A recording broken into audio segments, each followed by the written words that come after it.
Alors, nous avons repris notre intervention parce que nous avons un problème de connexion. Et donc, nous nous répétons par obligation, puisqu'il y a des coupures. Le thème aujourd'hui, c'est nos adversaires dominent le monde depuis 530 ans, de 1492 à 2022. Et il convient de faire un bilan, puisque nos adversaires sont confrontés à un conflit au sein même de l'Europe impérialiste. Et cela nous intéresse aussi de faire un bilan de cette réalité, puisque disons que l'Occident impérialiste, dans cette confrontation, se trouve face au redresseur des torts de Vladimir Poutine. Alors, il y a des symboles qui nous viennent à l'esprit, c'est-à-dire cette semaine, je crois, durant ce week-end, lors de la visite du président cubain à Vladimir Poutine dans la Fédération de Russie, il a été inauguré une statue du grand combattant cubain Fidel Castro. C'est un symbole. C'est un symbole de ralliement. C'est un symbole de ralliement de tous les opprimés. Un symbole chargé de signification. Et en ce sens, il est important, à notre avis, de le souligner. Et en même temps, il faut dire aussi qu'il y a des réalités, d'autres réalités qui nous interpellent. C'est que l'Europe, l'Occident, c'est pas nous. Pourquoi l'Occident, c'est pas nous? L'Occident, c'est le système.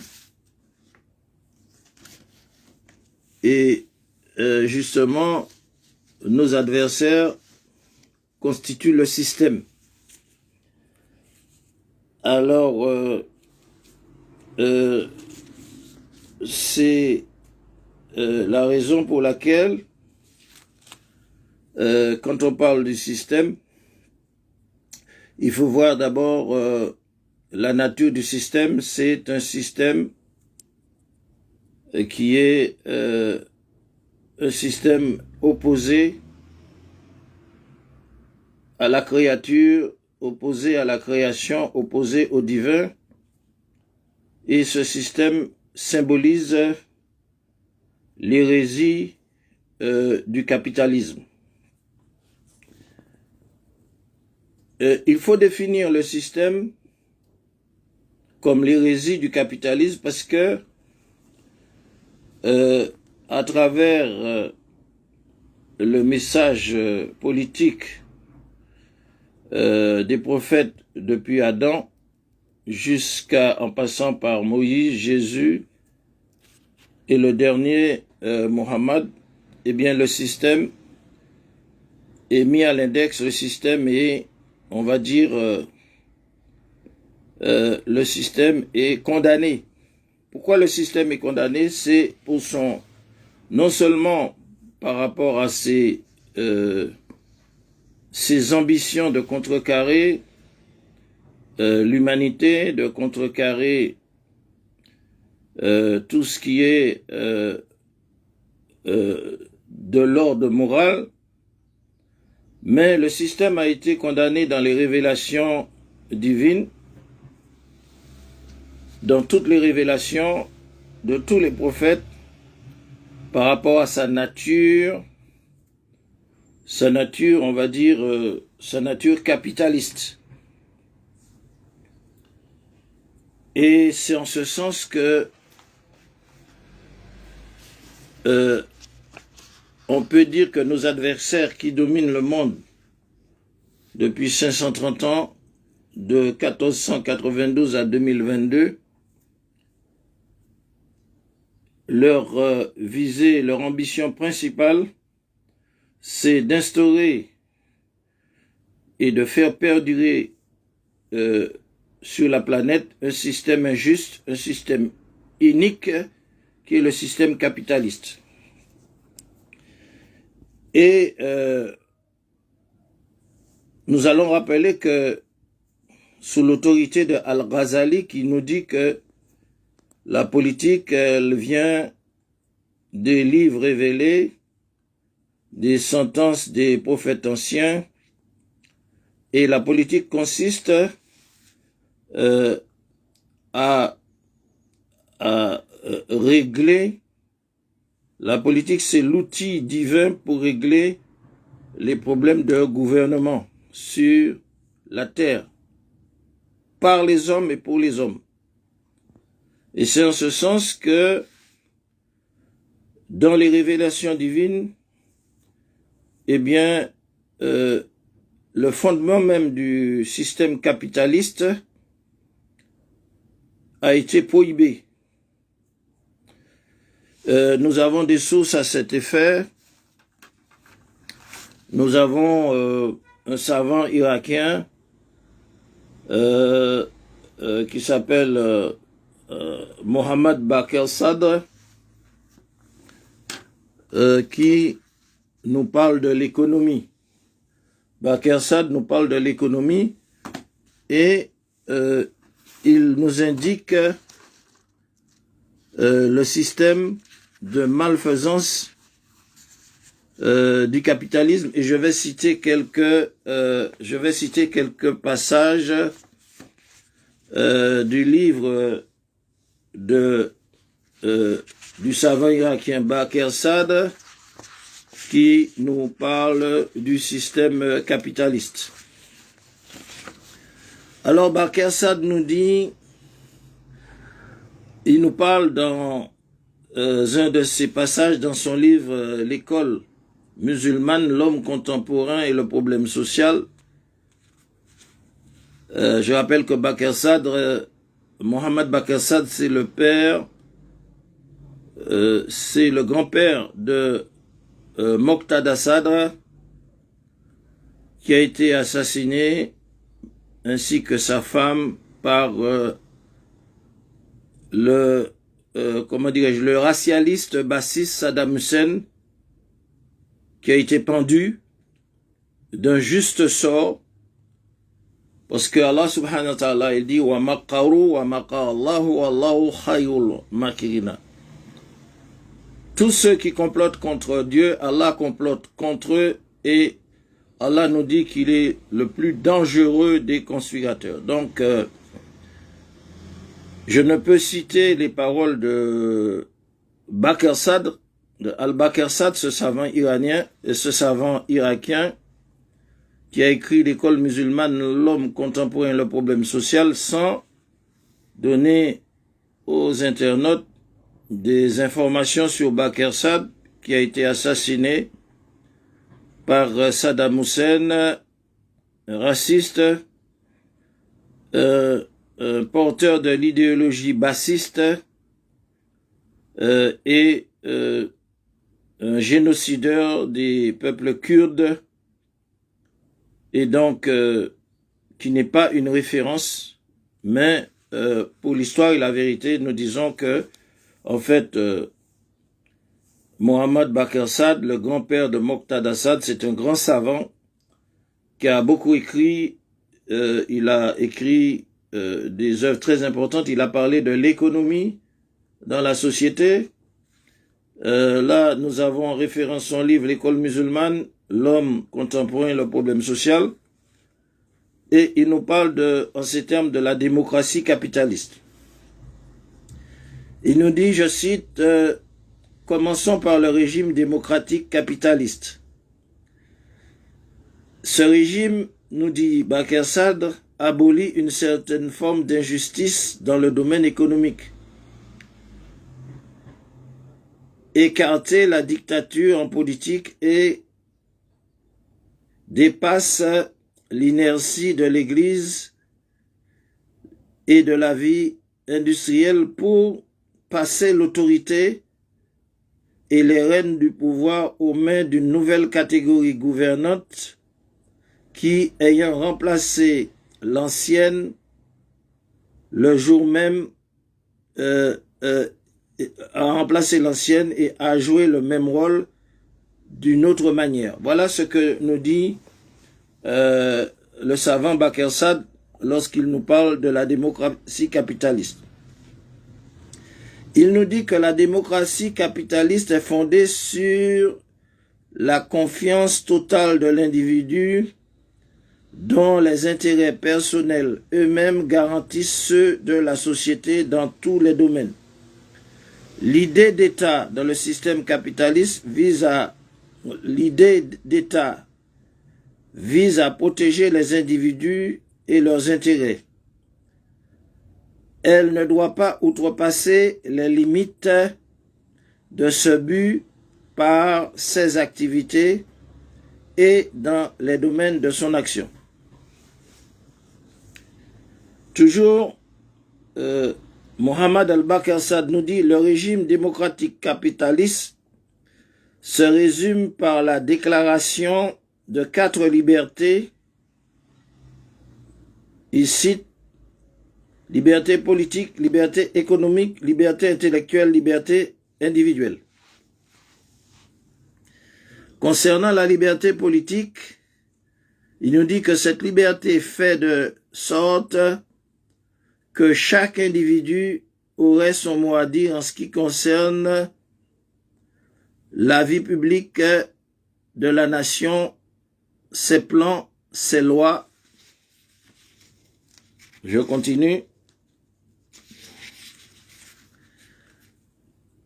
La désignation des autorités qui auraient à les défendre, le régime social de la nation ainsi que l'appareil gouvernant sont des questions qui touchent directement la vie de chaque individu et qui ont des conséquences décisives sur son bonheur et son malheur. En ce cas, il est donc naturel que chacun ait le droit de participer à l'édification du régime et à l'instauration du pouvoir. Toujours Bakr Sade. Puisque le problème social est, comme nous l'avons déjà vu, une question de vie ou de mort, du bonheur ou du malheur pour les citoyens obéissant aux lois et aux ordres publics, il est naturel également que la responsabilité n'en soit accordée à un individu ou à un groupe d'individus, quelles que soient les conditions, tant qu'il n'existe pas l'un d'entre eux qui ne s'élève de par l'honnêteté de son intention et la considération et la pondération de son intelligence au-dessus des erreurs et des passions. Toujours Bakr Sade. Il est donc indispensable, nous dit Bakr Sade, de promulguer la parfaite égalité des droits politiques de tous les citoyens puisqu'ils sont égaux devant les conséquences du problème social et les exigences des autorités législatives et exécutives. D'où le droit de vote et le principe d'élection publique qui font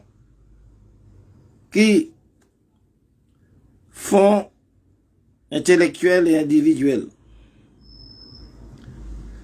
La liberté politique fait de sorte que chaque individu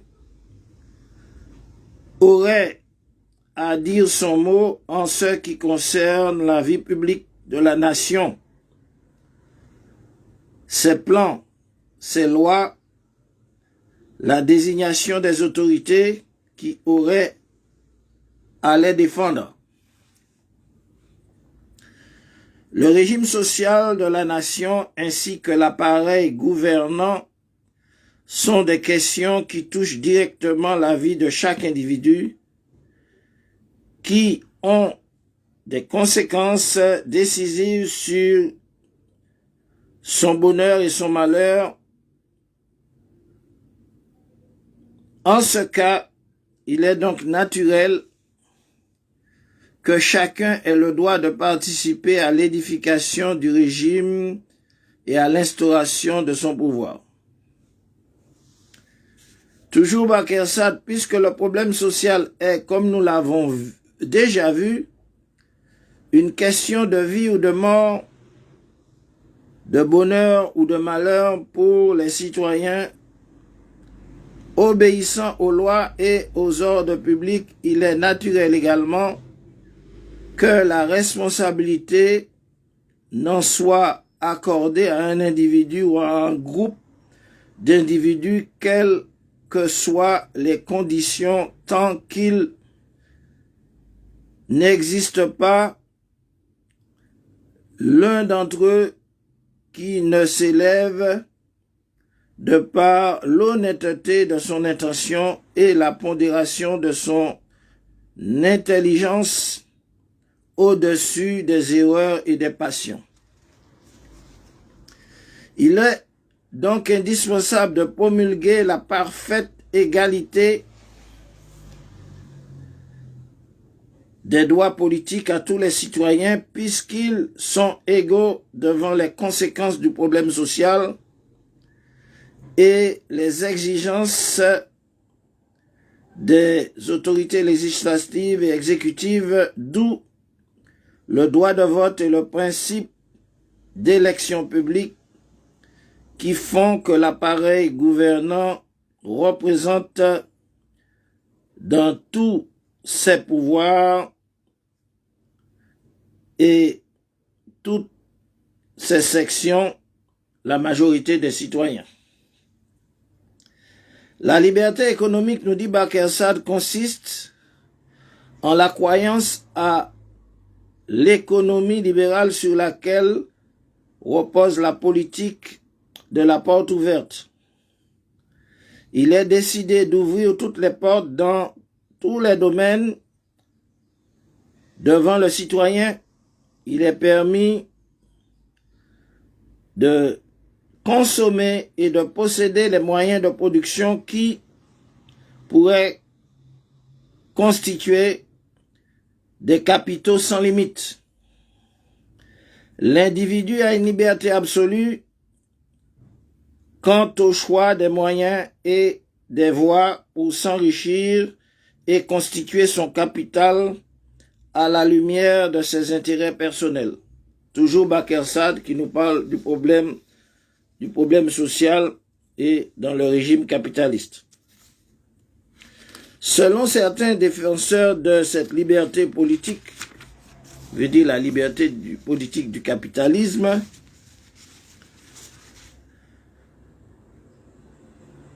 des lois de l'économie politique qui s'appliquent sur les bases générales et d'une façon naturelle sont applicables, sont capables d'assurer le bonheur de la société et d'y maintenir l'équilibre économique. L'intérêt personnel est le plus puissant stimulant et le véritable objectif de l'activité du travail de l'individu constitue la meilleure garantie de l'intérêt social public.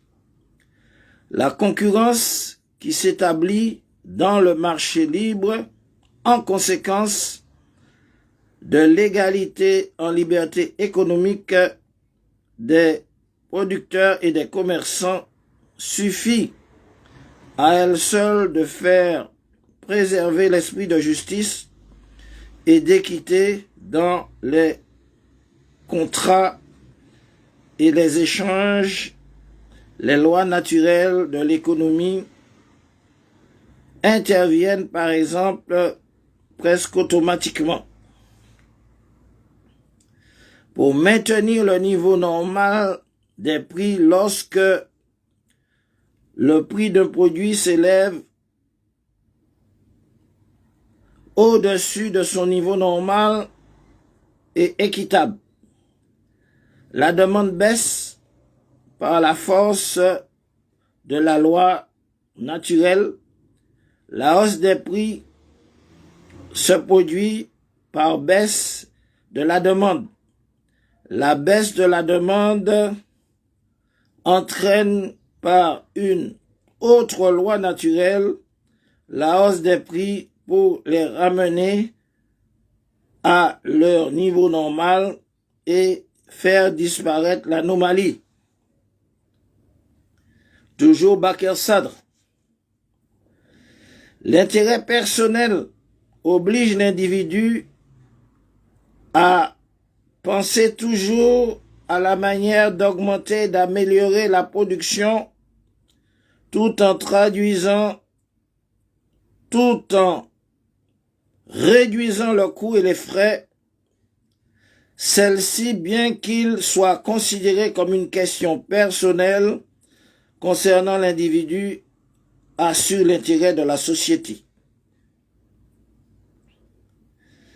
En conséquence, la conséquence entraîne naturellement des prix, des salaires équitables. Les marchands et les producteurs évitent de hausser les prix de leurs marchandises ou de baisser les salaires de tous les employés en raison de la concurrence des autres. La liberté intellectuelle signifie la liberté de croyance et de penser. Les gens ont le droit de penser à leur guise, de croire à ce qu'ils trouvent conforme à leurs désirs, en passion, sans aucun obstacle de la part des autorités. L'État n'entrave pas la liberté de l'individu, ne l'empêche ni de la vivre, ni d'exprimer ou de défendre ses points de vue et ses croyances. La liberté individuelle veut dire que l'individu est libre dans son comportement de toute forme de pression et de limitation. Il a la liberté de disposer de sa volonté et de la développer selon ses propres désirs, quelles qu'en soient les conséquences sur son comportement personnel. La liberté de chacun s'arrête seulement là où commence celle des autres. Tant que l'individu n'engage pas la liberté d'autrui, il peut façonner sa vie comme il le voudra, se conformer aux habitudes et aux mœurs de son choix, de pratiquer les rites à son goût. La liberté religieuse selon le capitalisme qui la déclare n'est autre que l'expression de la face doctrinale de la liberté de penser et celle scientifique de la liberté individuelle qui touche au rite et au comportement. Il résulte de cet exposé de la grande ligne de ce régime se dessinent ainsi les intérêts de la société sont liés à ceux des individus. L'individu est la base sur laquelle repose le régime social capitaliste, l'État efficace, c'est l'appareil mis au service de l'individu et de ses intérêts. Il est le garant et le défenseur. Ce furent les principes fondamentaux, nous dit Baqir Saad, Ayatollah Baqir Saad, le savant irakien dont j'ai dit qu'il est le grand-père de Moqtada Sadr, qui a été assassiné par Saddam Hussein, le bassiste, le racialiste et le promoteur des idées occidentales, nationalistes. Et donc, il nous parle, Baqir Saad, dans son livre, selon certains défenseurs de cette liberté politique,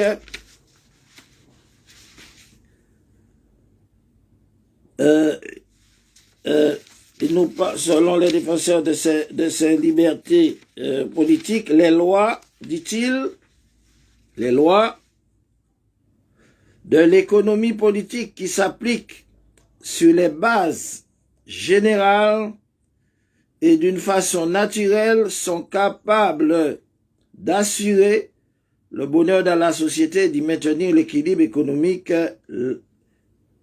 l'intérêt personnel qui est le plus puissant, stimulant et le véritable objectif de l'activité et de travail de l'individu constitue la meilleure garantie de l'intérêt social public. La concurrence qui établit dans le marché libre en conséquence de l'égalité en liberté économique des producteurs et des commerçants suffit à elle seule à faire prévaloir l'esprit de justice et d'équité dans tous les contrats et les échanges. Les lois naturelles de l'économie interviennent par exemple presque automatiquement. Nous allons nous arrêter là concernant les citations de Baqir Saad dans cette réflexion du Centre islamologique africain caribéen de recherche et de la pensée musulmane, réflexion que nous avons intitulée « Nos adversaires dominent le monde depuis 530 ans », c'est-à-dire de 1492 à 2022. Et à cet effet, nous allons rappeler que nos ancêtres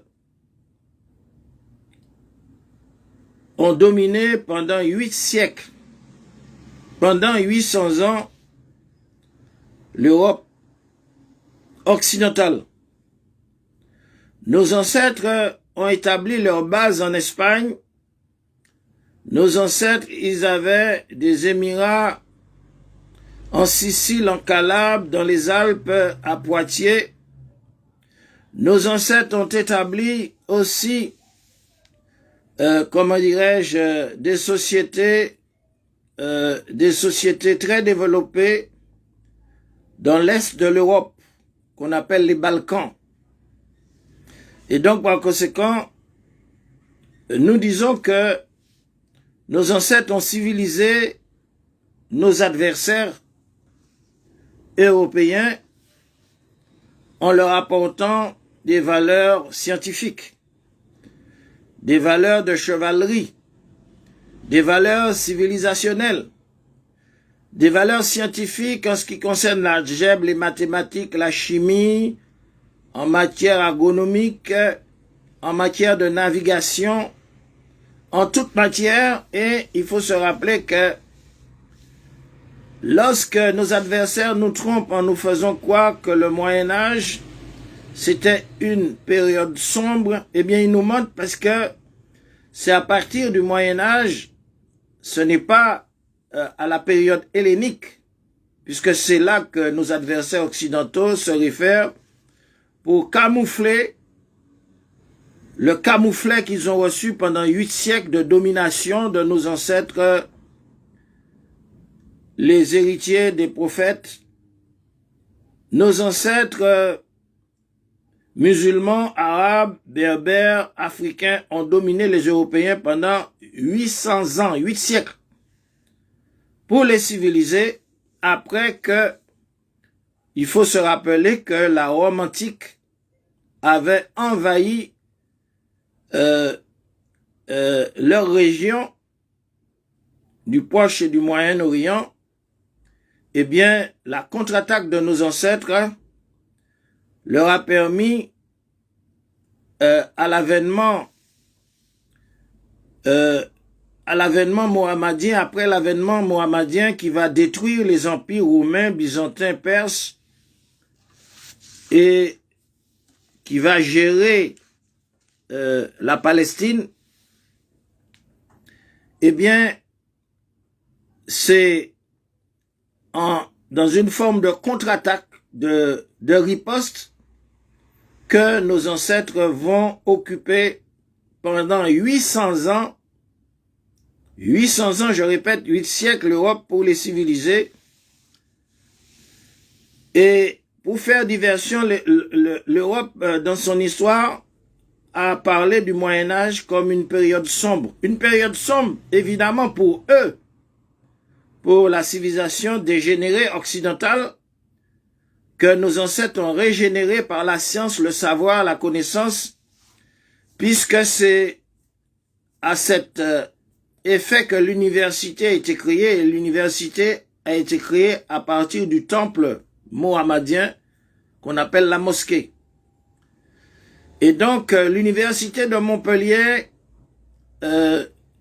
date justement de de la rencontre entre des savants, des érudits juifs, chrétiens et musulmans qui vont transporter la science, qui vont traduire les œuvres de nos ancêtres Avicenne, Ibn Sina, de Ibn Khaldun, des géographes Ibn Battuta, etc., de tous ces savants qui avaient déjà établi dans le monde des cartes et qui régnaient par la science sur l'Europe. Et donc, il faut comprendre que l'Europe a honte du Moyen-Âge, et c'est pour ça qu'elle nous renvoie à la Grèce, à la période hellénique, pour cacher effectivement le fait qu'elle fut dominée par nos ancêtres pendant 8 siècles. Et cette domination de nos ancêtres sur l'Europe a eu des finalités heureuses, parce qu'il était interdit aux infidèles, aux Européens, de traverser la mer, de traverser l'océan. L'océan était barricadé pendant 8 siècles.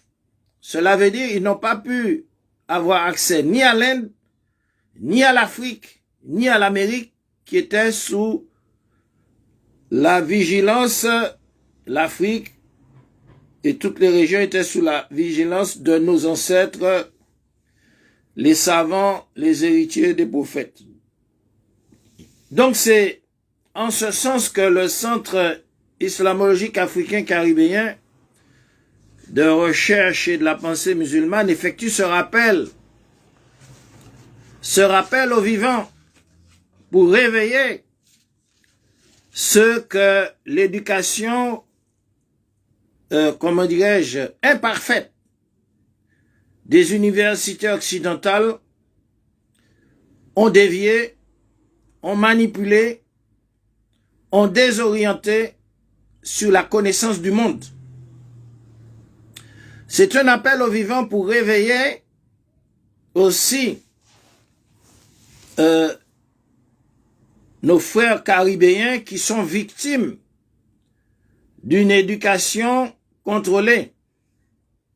Une éducation qui sert à formater des grands noirs, comme on dit, comme Félix Eboué, qui sert à travers des instances comme l'UNESCO à se servir de gens qui asservissent le continent africain et qui nous parlent de humanité classique, nègre, et qui en définitive asservissent l'Afrique et se servent de sa science Sa science qui a dominé l'Europe, qui a civilisé l'Europe pendant 8 siècles pour poignarder, il se sert de sa science pour poignarder les humanités religieuses de la planète et en ce sens,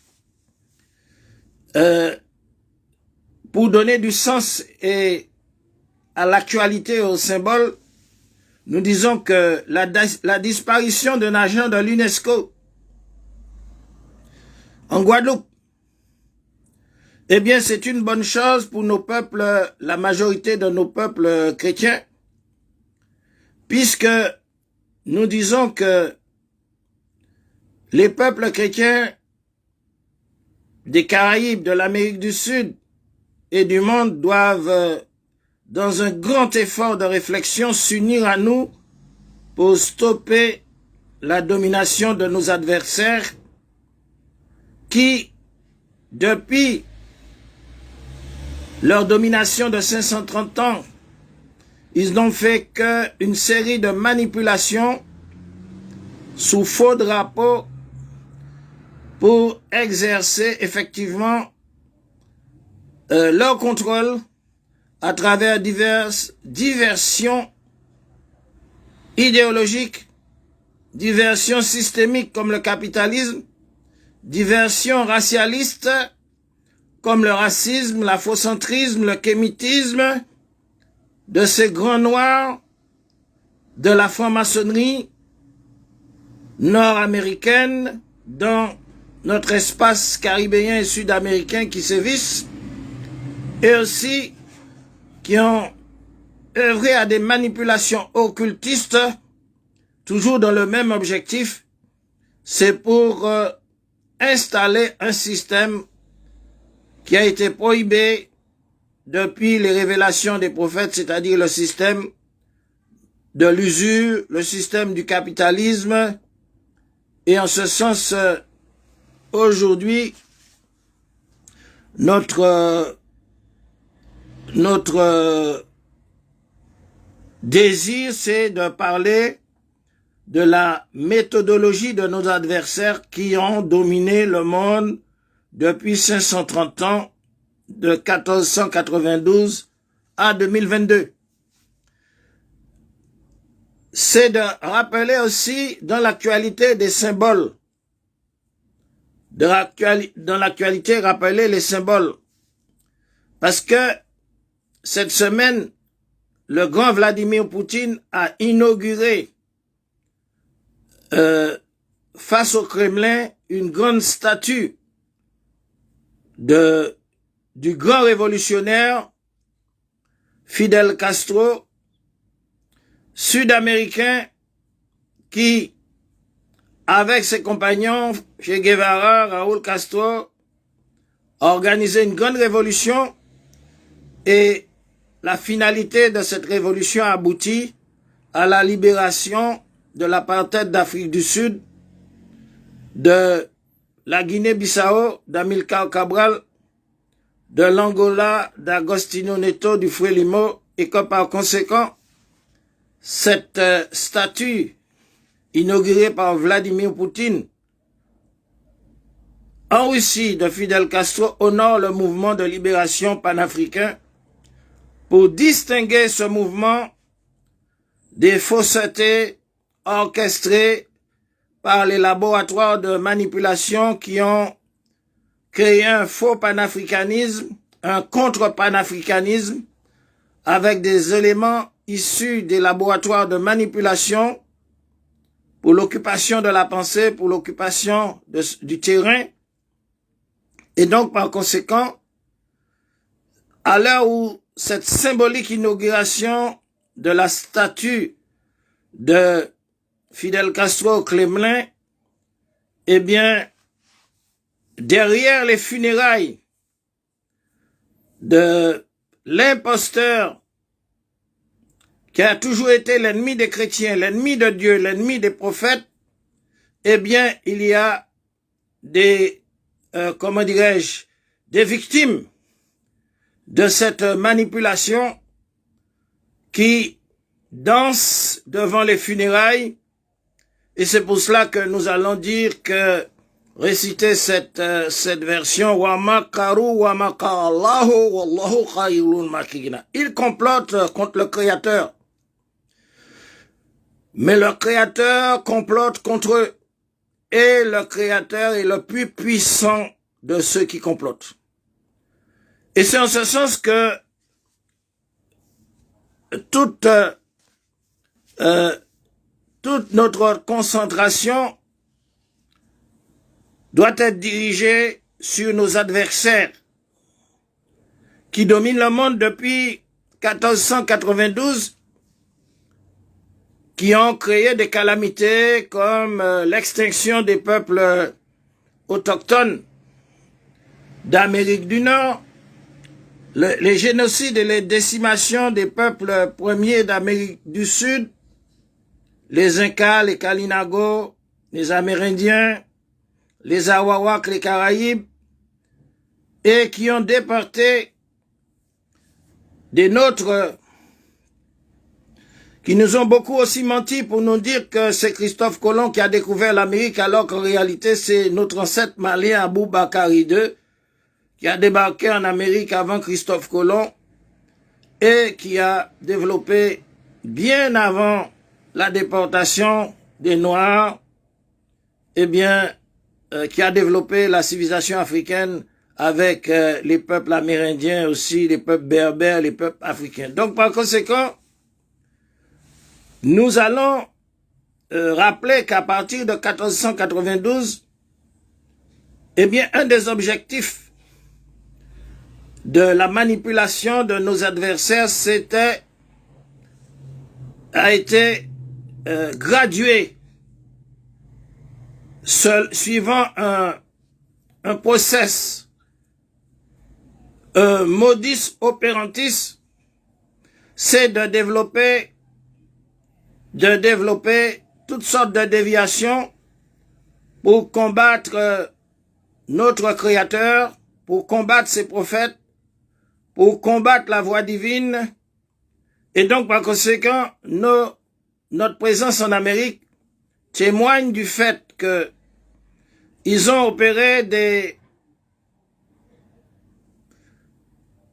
tris sélectifs, ils ont opéré par le racisme, ils ont opéré des épurations religieuses et ils ont préparé le terrain pour une fausse éducation, c'est-à-dire à partir de leur système, leur programme d'éducation, pour asservir les esprits de ceux qu'ils dominent par des idéologies et des théories fausses, surtout leur programmation fausse de l'histoire faisant croire que le Moyen-Âge, qui était une période importante de lumière, où ils ont été civilisés pendant 8 siècles par nos ancêtres, ils ont fait table rase du Moyen-Âge en faisant croire que le Moyen-Âge était une période sombre pour, comment dirais-je, pour occulter tout ce qu'ils ont reçu de nos ancêtres,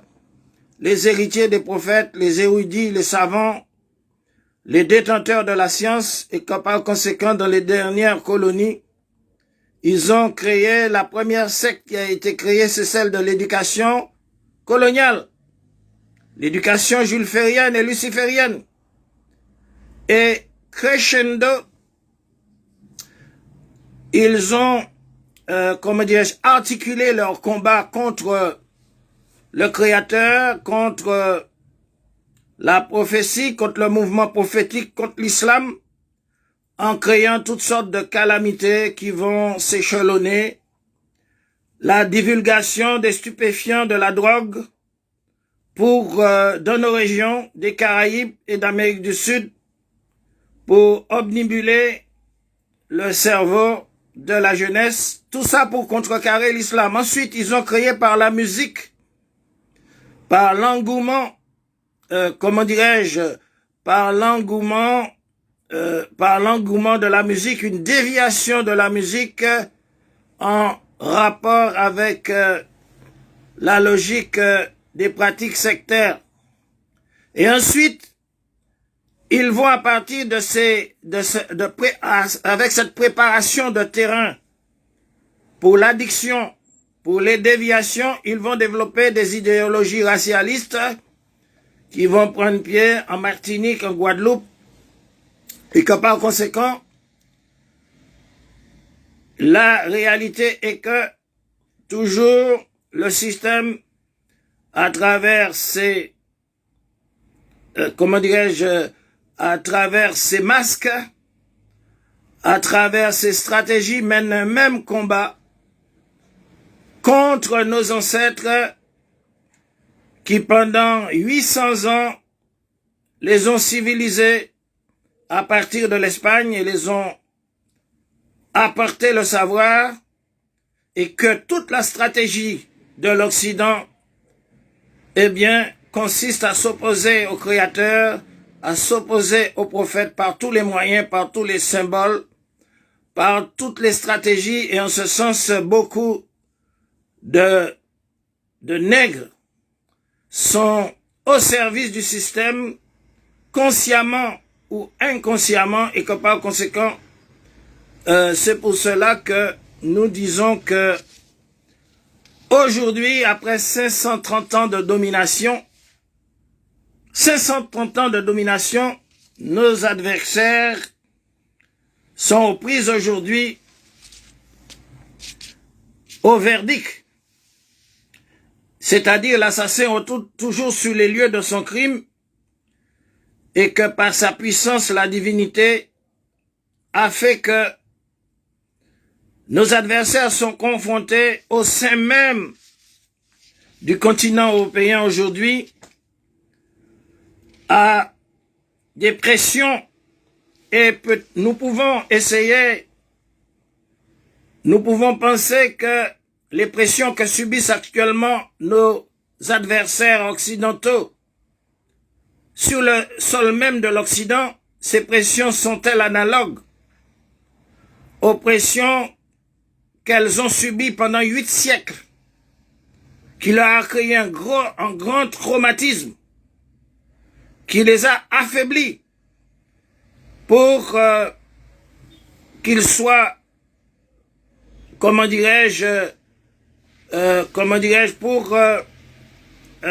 rabaisser leur impénitence.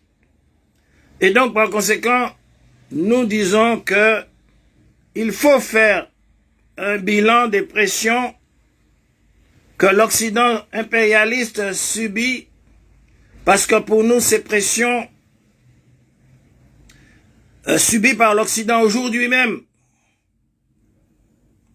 par l'affrontement qu'ils ont engagé avec Vladimir Poutine, eh bien, c'est la consécration d'une fin de domination de 530 ans, inaugurée par Vladimir Poutine, le redresseur des torts, et qui occupe une place importante dans la stratégie de d'effondrement systémique de l'Empire d'Occident, et c'est de ce que nous allons essayer de parler,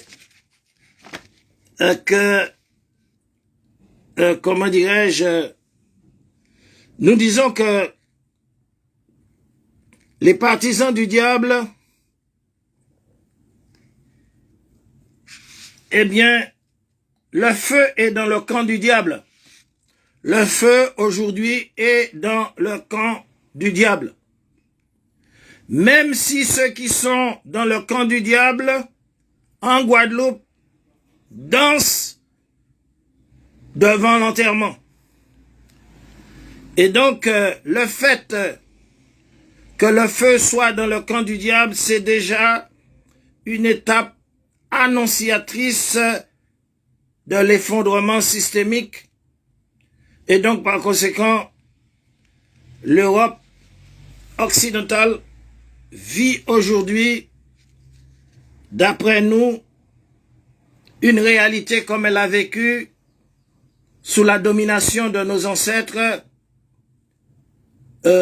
disons, toute proportion gardée par rapport au temps, mais il est évident que la pression subie par les impérialistes occidentaux, européens et de l'OTAN aujourd'hui, eh bien, représente pour eux une catastrophe.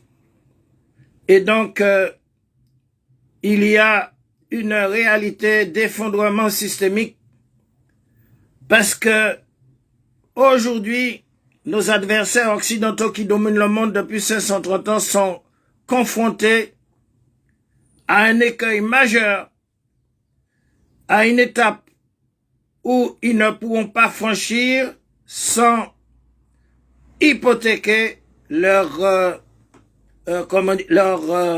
réalité, leur existence, leur réalité existentielle. Et donc, par conséquent, l'Europe, aujourd'hui, vit sa guerre, un retour de bâton des guerres qu'elle a imposées à l'Afrique, qu'elle a imposées à l'Algérie, qu'elle a imposées au Vietnam, qu'elle a imposées à la Chine, qu'elle a imposées à l'Afghanistan, qu'elle a imposé à l'Irak, qu'elle a imposé au Yémen, qu'elle a imposé au monde entier. L'Europe et les États-Unis vivent aujourd'hui leur propre guerre. L'Europe impénitente, l'Amérique impénitente vit aujourd'hui sa propre guerre et en quelque sorte cette réalité, c'est une réalité d'expiation des crimes commis contre les peuples d'Afrique, contre le continent africain, contre les Indiens d'Amérique exterminés et contre les Caraïbes, les Kalinago, contre les peuples asiatiques qui ont été effectivement exploités, dominés. Et donc, c'est un retour de bâton de l'histoire et il est bon de faire le constat que nos adversaires qui dominent le monde depuis 530 ans aujourd'hui, eh bien, le bilan, c'est qu'ils subissent la pression, l'Occident impérialiste subit la pression face au redresseur des torts de Vladimir Poutine, qui est, comment dirais-je, un adversaire de taille, et, comment dirais-je, nous disons que c'est une confrontation, c'est une guerre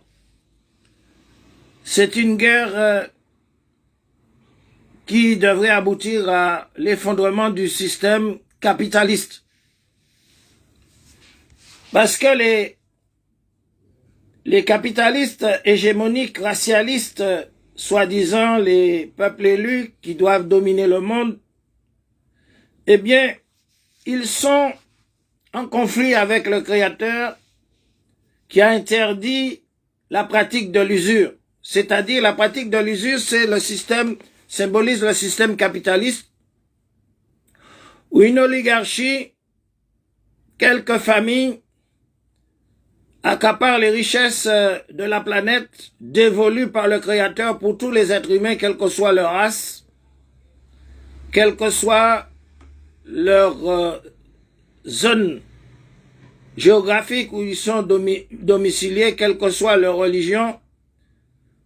Le Créateur a dévolu des richesses pour nourrir 36 milliards d'êtres humains et nous sommes aujourd'hui 7 milliards. On parle aujourd'hui que nous serons 8 milliards dans très peu de temps.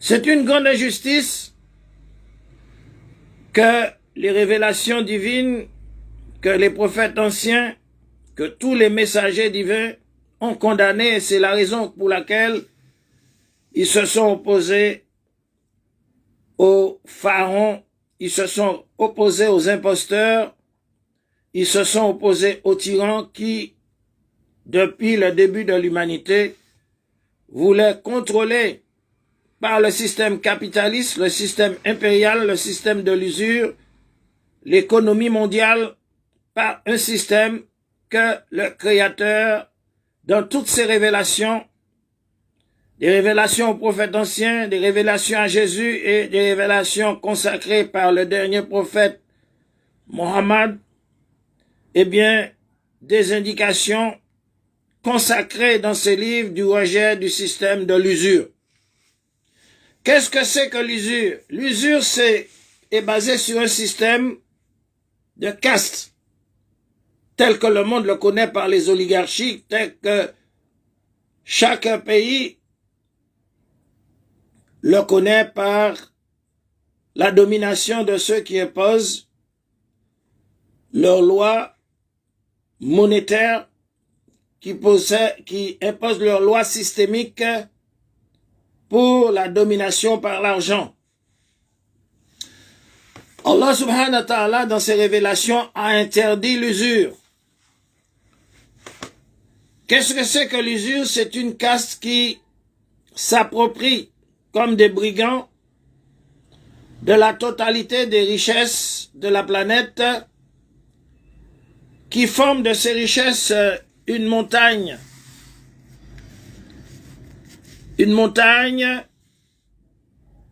pour asservir le genre humain. Cela veut dire que le capitalisme, c'est ce système réprouvé d'accumulation de richesses comme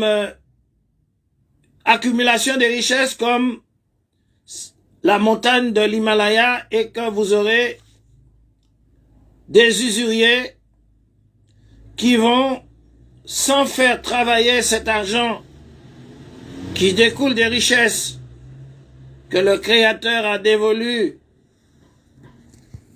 à l'humanité, c'est-à-dire l'or, les richesses, le pétrole, le bois, le gaz, toutes les richesses que dispose l'humanité, qui ont permis d'inventer la monnaie. Et donc ces capitalistes, ce sont les ennemis du Créateur, c'est pour cela qu'ils font la guerre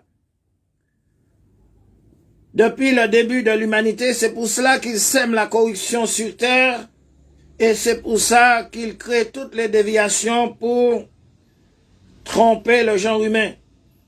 Parce qu'ils veulent instaurer le système de l'usure, c'est-à-dire que c'est une oligarchie disséminée dans le monde qui accumule les richesses comme la montagne de l'Himalaya et qui rend le monde esclave par, comment dirais-je, l'intérêt. Allah subhanahu wa ta'ala, par ses prophètes, par la voix de ses prophètes, a interdit l'intérêt, a interdit l'usure. C'est pour ça que nous savons, comme nous avons cité Al-Bakr Sadr, dans l'économie, il nous parle de la méthodologie du système capitaliste, raison pour laquelle j'ai développé quelques principes, quelques idées des traités de l'économie de Al-Bakr Sadr, qui, je rappelle, c'est un savant irakien, le grand-père de Moqtada Sadr, qui a été assassiné par l'impie Saddam Hussein, génocideur des Kurdes et, comment dirais-je, qui a adopté les principes de l'athéisme, du nationalisme racialiste occidental. Et donc, il faut savoir que toutes les guerres, tous les affrontements qui ont lieu dans l'humanité depuis Pharaon jusqu'à aujourd'hui reposent sur la volonté des ennemis de Dieu, des ennemis de ses prophètes, quels que soient, comment dirais-je, les masques qu'ils empruntent, c'est de restaurer le système capitaliste, d'imposer le système de l'usure pour empêcher l'avènement d'un autre système. Et c'est pour cela que il faut comprendre que nos ancêtres, pendant 8 siècles, ils ont dominé l'Europe. Pendant 800 ans, ils ont dominé l'Europe. Eh bien, cette domination était destinée à changer le système mondial par un système économique de redistribution des richesses et de non-accumulation par l'usure des intérêts, puisque Allah subhanahu wa ta'ala, il a envoyé la mission mohammedienne pour rétablir